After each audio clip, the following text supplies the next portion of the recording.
আসসালামু আলাইকুম, কেমন আছেন সবাই? আশা করি আল্লাহর অশেষ রহমতে যেখান থেকে আজকের আমার ভিডিওটি দেখতেছেন সবাই অনেক অনেক ভালো আছেন। আজকে কোনো রান্নার ভিডিও কিংবা কোনো ব্লগ ভিডিও শেয়ার করব না। আজকে আপনাদের সাথে একটি মশলার ভিডিও শেয়ার করব। আশা করি আজকের এই ছোট্ট ভিডিওটি আপনাদের কাছে ভালো লাগবে।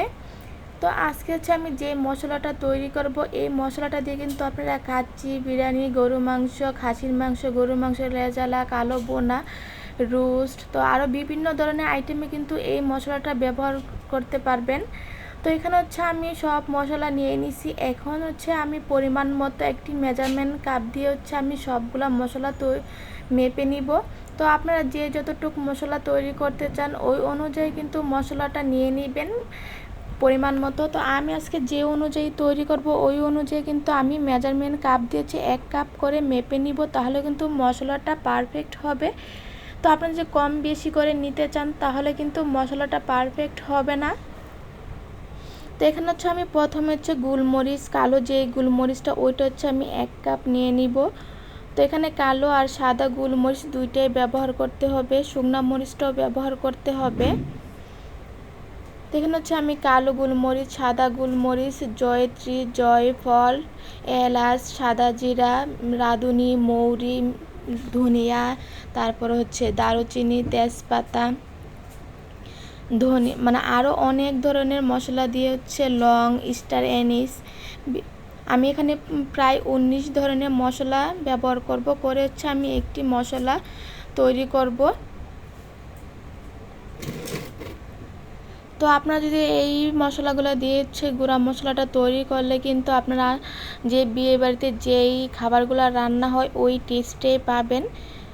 তো আর এখানে আমি 1/3 কাপ জয়ত্রী, যেটা এটা 1/3 কাপ নিব, আর জয়ফল 4 পিস নিব, আর বাকিগুলো আমি মেজারমেন্ট কাপ দিয়ে 1 কাপ করে মেপে তারপর আমি মশলাটা তৈরি করব। আর এই জয়ফলটা কিন্তু বেশি দেওয়া যাবে না, 4 পিসই দিতে হবে। আর যারা আমার ইউটিউব চ্যানেল থেকে ভিডিওটি দেখবেন, আমার চ্যানেলটি সাবস্ক্রাইব করে আমার পাশেই থাকবেন। আর যারা আমার ফেসবুক পেজ থেকে ভিডিওটি দেখবেন, আমার পেজটি ফলো দিয়ে রাখবেন। আর এদিক দিয়ে কিন্তু আমি সব মশলা মেপে 1 কাপ করে নিয়ে নিছি। এখন আমি বাছতে চলে যাব মশলাগুলা। তো এদিক দিয়ে আমি একটি কড়াই বসিয়ে দিয়েছি। এখন যে শক্ত মশলাগুলো ওইগুলো আগে ভাজতে হবে। সবগুলো মশলা কিন্তু একসাথে দিয়ে ভাজা যাবে না। প্রথমে আমি শুকনো মরিচ, তেজপাতা, তারপর জয়ত্রী, জয়ফল, দারুচিনি, এলাচ, সাদা গোলমরিচ, কালো গোলমরিচ,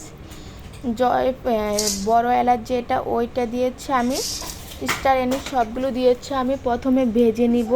তারপরও কিছুক্ষণ পর আমি যেই মানে নরম মশলাগুলো থাকে না, সাদা জিরা, মৌরি, ধনিয়া, রাঁধুনি, পরে কিন্তু আমি ওই মশলাগুলো দিব। প্রথমে যদি সবগুলো মশলা একসাথে দিতে চাই তাহলে কিন্তু দেখা যাবে এই শক্ত মশলাগুলো ভাজা হবে না, যে নরম মশলাগুলো থাকবে জিরা, মৌরি, ধনিয়া ওইগুলো পুড়ে যাবে।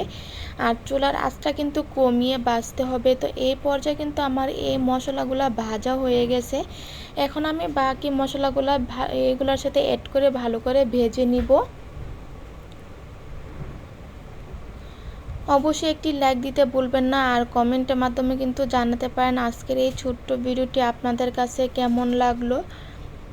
আর আবারও বলতেছি, চুলার আঁচটা কিন্তু কমিয়ে রাখতে হবে, মিডিয়াম টু লোতে রেখে মশলাগুলো ভালোভাবে অল্প আঁচে ভেজে নিতে হবে। আর রাঁধুনি, ধনিয়া, সাদা জিরা, মৌরি এইগুলো কিন্তু এক একটা এক এক ধরনের হয়, কিন্তু দেখতে একই লাগলে কিন্তু মশলা কিন্তু আলাদা আলাদা।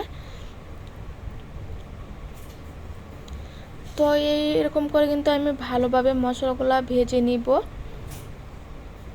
তো দেখা যায় প্রতিদিন কিন্তু এরকম করে মশলাগুলো তৈরি করা সম্ভব হয় না। আপনার যদি একদিন এরকম করে বেশি করে মশলা এনে গুঁড়া করে রেখে দেন, আপনার 6 মাসের বেশিও কিন্তু এই মশলাগুলো রেখে খেতে পারবেন। তো আমার মশলাগুলো ভাজার পর আমি একটি বলে নিয়ে ঠান্ডা করে নিছি। এই পর্যায়ে আমি ব্লেন্ডারে ব্লেন্ড করে নিব। তো যেহেতু এখানে আমার মশলা অনেকগুলা, সেই জন্য কিন্তু আমি 3 বারে ব্লেন্ড করে নিব, একবারে কিন্তু ব্লেন্ড করে নেওয়া যাবে না।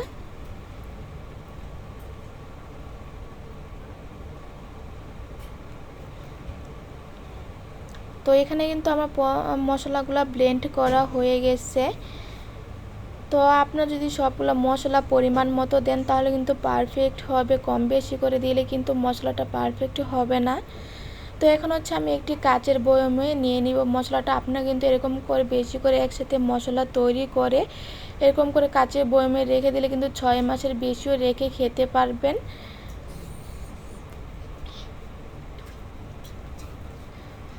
তো আজকের মতো ভিডিওটি এই পর্যন্তই। আপনারা সবাই ভালো থাকবেন, সুস্থ থাকবেন।